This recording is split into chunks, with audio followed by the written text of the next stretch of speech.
প্রশ্নবিদ্ধ করে দিয়েছেন না? এই জন্য আল্লাহ তাআলা অশ্লীলতাকে আমাদের জন্য হারাম করে দিয়েছেন। পড়েন সুবহানাল্লাহ। এই জন্য রাব্বুল আলামিন বলেন, কুল ইন্নামা হাররামা রাব্বিয়াল ফাওয়াহিশা মা যাহারা মিনহা ওয়া মা বাতান।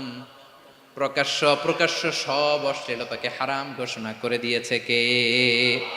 আবার দুনিয়ার বুকে যারা অশ্লীলতার প্রসার করে তাদের জন্য শাস্তি মজুদ রেখেছে কে? রাব্বুল আলামিন বলেন, ইন্নাল্লাযীনা ইউহিব্বুনা আন তাশিআল ফাহিশাতু ফিল্লাযীনা আমানু লাহুম আযাবুন আলীমুন ফিদ দুনিয়া ওয়াল আখিরাতি ওয়াল্লাহু ইয়ালামু ওয়া আনতুম লা তা'লামুন।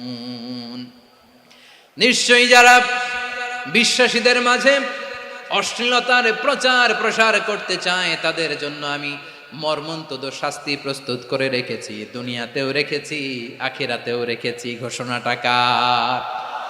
যারাই নাটকের নামে, সিনেমার নামে, রূপালী জগতের নামে, মুভির নামে, ওটিটি প্ল্যাটফর্মের নামে আমার সমাজে অশ্লীলতা ছড়াতে চায় তাদের জন্য কঠিন মর্মন্তুদ শাস্তি মজুদ রেখে দিয়েছে কে?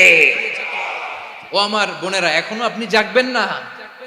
এখনো আপনার চিন্তার দুয়ারে এখনো নাড়া পড়ে নাই?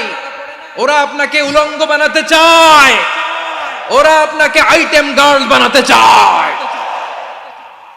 এজন্য ইসলাম অশ্লীলতাকে হারাম করেছে। হারাম। ইসলাম বলেছে যোজন যোজন দূরে থাকো, ওরা বলে না কাছে আসো, কাছে আসার গল্প, ক্লোজ আপ ওয়ান, কাছে আসার গল্প আছে না নাই? চট্টগ্রামে তো এগুলো নাই মাশাআল্লাহ। হ্যাঁ,